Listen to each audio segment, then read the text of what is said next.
तीन मछलियाँ। बच्चों, आज हम लोग पंचतंत्र से ली गई तीन मछलियों की कहानी सुनेंगे।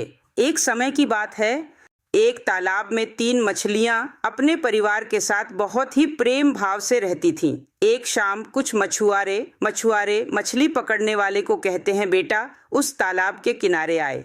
मछुआरों ने तालाब में उछलती कूदती हुई ढेर सारी मछलियों को देखा। मछुआरे उन्हें देखकर बहुत ही प्रसन्न हो गए। उन्हें बहुत आश्चर्य हुआ कि अभी तक ये मछलियां उनकी दृष्टि से कैसे बची रह गईं।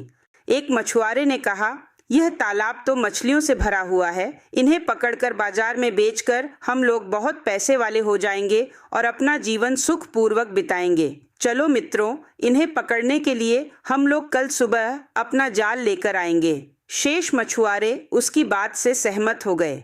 उसी समय तालाब में तैरती हुई एक मछली ने मछुआरों की योजना सुन ली। वह चिंतित हो गई। उसने तुरंत पानी में डुबकी लगाई और अपने मित्रों के पास जाकर कहा, हमें तुरंत इस तालाब को छोड़कर चले जाना चाहिए। कल मछुआरे बड़ा सा जाल लेकर आएंगे और हम लोगों को पकड़ कर ले जाएंगे। हमारी जान को खतरा है। दूसरी मछली पहली मछली की बात से सहमत हो गई और इसी प्रकार कई मछलियां उसकी बात से सहमत हो गईं कि हाँ, तुम ठीक कहती हो बहन, हम लोग यहाँ से अपने अपने परिवार के साथ तालाब से चले जाएंगे। किंतु उसमें से तीसरी मछली ने कहा हंसते हुए, अरे हमने तो सारी जिंदगी इसी तालाब में बिताई है और आज तक कोई भी मछुआरा यहाँ नहीं आया है।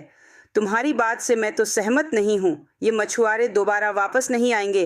तुम्हारी चिंता व्यर्थ है। मैं तो कहीं भी नहीं जाऊंगी। मेरा भाग्य मुझे सुरक्षित रखेगा। उसके मित्रों ने उसे समझाने की बहुत कोशिश की, किंतु उसने किसी की भी बात नहीं सुनी और उसके सभी मित्र, जो बहुत ही समझदार थे, वे किसी भी तरह अपना खतरा मोल लेना नहीं चाहती थीं। वे उसी समय अपने परिवार के साथ सुरक्षित स्थान पर चली गईं। अगले दिन सुबह सुबह मछुआरे बड़े बड़े जाल लेकर आ गए। उन्होंने तालाब में जाल डाल दिया। ढेर सारी मछलियां जाल में फंस गईं। वे बहुत ही छटपटाईं, जाल से निकलने की कोशिश की, परंतु बहुत देर हो चुकी थी। अपने मित्रों की बात न मानने का उसे बहुत दुख हो रहा था। यदि वे अपने मित्रों की बात मानकर उनके साथ दूसरे तालाब में चली गई होती तो उनकी जान बच जाती। अब वह अपने फैसले पर पछता रही थी। इस कहानी से हमें क्या शिक्षा मिलती है बच्चों? हमें यह शिक्षा मिलती है कि समस्या आने पर चतुराई से काम लेने में ही बुद्धिमानी है। कैसी लगी कहानी बच्चों?